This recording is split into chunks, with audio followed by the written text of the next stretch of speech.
সবাইকে একরাশ শুভেচ্ছা জানাই। আজ আমাদের আলোচ্য the cat by Andrew Barton Paterson. অধিকাংশ লোক, বেশিরভাগ লোক মনে করে বিড়াল হলো একটি আনইন্টেলিজেন্ট অ্যানিমাল, নির্বোধ বোকাশোকা প্রাণী। সে ভীষণভাবে আরামপ্রিয় এবং তার জীবনে সে মাইস এবং মিল্ক ছাড়া, ইঁদুর এবং দুধ ছাড়া আর কিছুই চেনে না, কিছুই বোঝে না। কিন্তু অধিকাংশ লোকের থেকে সে আরও বেশি ব্যক্তিত্ববান এবং সে জীবন থেকে অনেক বেশি স্যাটিসফ্যাকশানকে খুঁজে নেয়, সন্তুষ্টিকে খুঁজে নেয়। সে ভীষণভাবে জীবনটাকে উপভোগ করে। He or she is an athlete. সে একজন অ্যাথলিট, ক্রীড়াবিদ, অ্যাক্রোব্যাট, সুকৌশলী, কৌশলী, ব্যায়ামবিদ এবং একই সঙ্গে গ্রিম ফাইটার, মারাত্মক যোদ্ধা। গ্রিম মানে হলো মারাত্মক, ভয়ানক, ভয়ঙ্কর। সে সারাটা দিন ধরে বাড়িতে অলসভাবে ঘুরে বেড়ায় এবং মাঝে মধ্যে তার এই অলসতা কাটাবার জন্য সে কি করে না, ইঁদুরের যে গর্ত, সেই ইঁদুরের গর্তের দিকে 1 ঘন্টা 2 ঘন্টা ধরে সে তাকিয়ে থাকে তার এই অলসতা, তার একঘেয়েমিকে কাটাবার জন্য। এইসব দেখে আমাদের কিছুতেই ভাবা উচিত নয় যে এটাই তার জীবনের সব, এটাই তার লাইফ। যখন সন্ধ্যা পৃথিবীর বুকে ঘনিয়ে আসে, সন্ধ্যার ছায়া নামে, তখনই বোঝা যায় যে বিড়াল কি, তার জীবনটা আসলে কি, সে আসলে কি, তখনই বোঝা যায়। যখন পরিবারের লোকেরা চা খেতে বসে, তখন বিড়ালটিও মিউমিউ করতে করতে চলে আসে তার খাদ্যের, তার খাবারের শেয়ারটাকে নেওয়ার জন্য, ভাগটাকে নেওয়ার জন্য। সে কি করে না, তার যে পরিবারের লোকজনেরা রয়েছে তাদের পায়ে গা ঘষে এবং মিউমিউ করতে থাকে। এবং যদি কোনো অতিথি থাকে তাহলে পার্টিকুলারলি সেই অতিথির প্রতি এই বিড়াল কি করে না, ভদ্র আচরণ প্রদর্শন করে। কেন করে? যে এটা খুবই স্বাভাবিক ব্যাপার যে অতিথি সবথেকে ভালো খাবারটা তিনি পাবেন, তাই সেই অতিথির প্রতি সে ভীষণভাবে, বিশেষভাবে ভদ্র আচরণ প্রদর্শন করে। কিছু কিছু সময় দেখা যায় সেই গেস্ট কি করেন না, তিনি বিড়ালের গায়ে মাথায় হাত বুলিয়ে বা মাথায় মৃদু টোকা দিয়ে পুয়োর পুষি বলেন, বেচারা পুষি, হতভাগ্য পুষি, হতভাগা পুষি, এইসব বলেন। এবং এতে এই বিড়াল কি হয় না, খুব কম সময়ের মধ্যেই ক্লান্ত হয়ে পড়ে এই পুয়োর পুষি শুনতে শুনতে। তারপরে সে কি করে না, কোয়াইটলি বাট ফার্মলি কি করে না, সেই যে অতিথি, সেই যে guest, Rex in the leg, তার পায়ে কি করে, তার নখ দিয়ে আঁচড়ে দেয়। তখন কি হয়, খুব স্বাভাবিকভাবেই সেই গেস্ট তিনি রেগে যান, তার ইচ্ছে হয় যে একে লাথি মেরে জানালার বাইরে বের করে দেবো, কিন্তু সেটা তিনি দেখাতে পারেন না। পরিবারের লোকেরা বলে, কি মিষ্টি এই বিড়ালটা, কত বুদ্ধিমান, সে তোমাকে কিছু দিতে বলছে।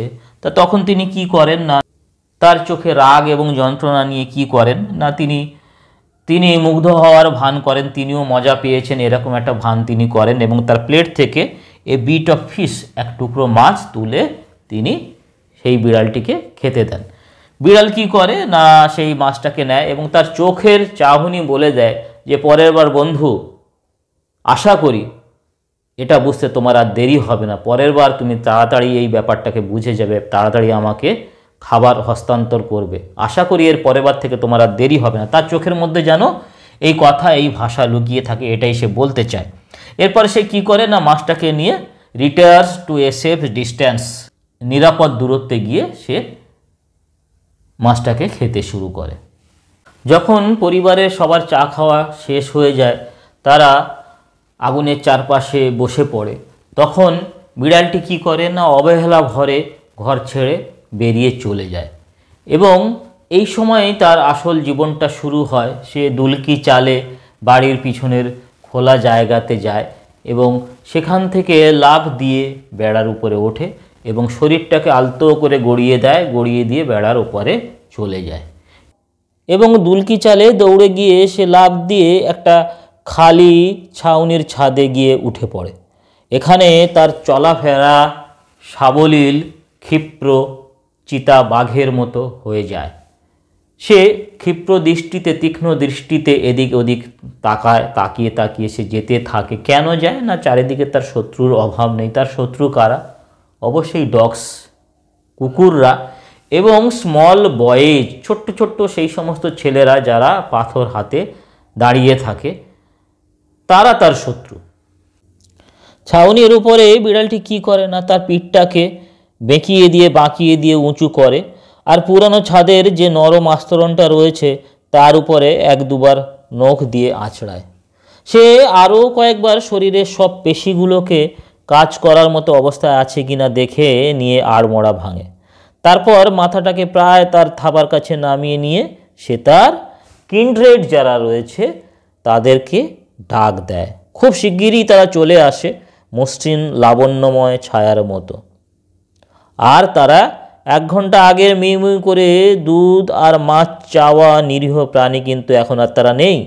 এখন তারা কি না, গ্রিম ফাইটার, মারাত্মক যোদ্ধা তারা। এখন যখন তাদের বয়স বাড়ে, তারা ওল্ডার হয়ে যায়, তখন মফস্বলের বাড়ির যে পেছনের যে জায়গাগুলো সেখানে তারা খেলা করতে যায়। এই যে মফস্বলের বাড়ির পেছনের জায়গাগুলো যেগুলো আমাদের কাছে একঘেয়ে, সেটা তাদের শিকারের ক্ষেত্র হয়ে যায়, অভিযানের ক্ষেত্র হয়ে যায়। এখানে তারা যে কিং আর্থার রয়েছে, লিজেন্ডারি কিং আর্থার, তার যে নাইট, সেই যে সাহসী যোদ্ধারা, তাদের থেকেও বেশি তারা এখানে বীরত্বের প্রদর্শন করে, তাদের বীরত্বকে তুলে ধরে। বিড়ালের সম্পর্কে প্রায়শই নিন্দা করে বলা হয় যে এরা বাড়ির মানুষজনদেরকে ভালোবাসে না। বাড়ির মানুষজন তারা শিফট করলে, অন্য কোথাও গেলে, বিড়াল কিন্তু যদি সুযোগ দেওয়া হয় যে তুমি এখানে থেকে যাও, তাহলে সে তার পুরনো জায়গাতেই, পুরনো বাড়িতেই থেকে যেতে চায়। কেন যেতে চায় না? নতুন জায়গায় গিয়ে নতুন জিওগ্রাফি, নিউ জিওগ্রাফি, নতুন ল্যান্ডকে সে আর চিনতে চায় না। যেখানে সে থাকে সেখানে তার বন্ধুবান্ধব, দিকচিহ্ন, ল্যান্ডমার্ক সবই তার চেনা জানা শোনা। যদি সুযোগ দেওয়া হয়, যদি তার এরকম সম্ভাবনা থাকে যে তাকে যেতে হবে না, তবে সে যেতে চায় না। নতুন করে যে ফ্যামিলি টেনান্টসরা আসে, নতুন ভাড়াটেরা আসে, তাদের সঙ্গে সে মানিয়ে গুছিয়ে নিয়ে তাদের সঙ্গেই সে আবার ভালোভাবে থাকতে চায়।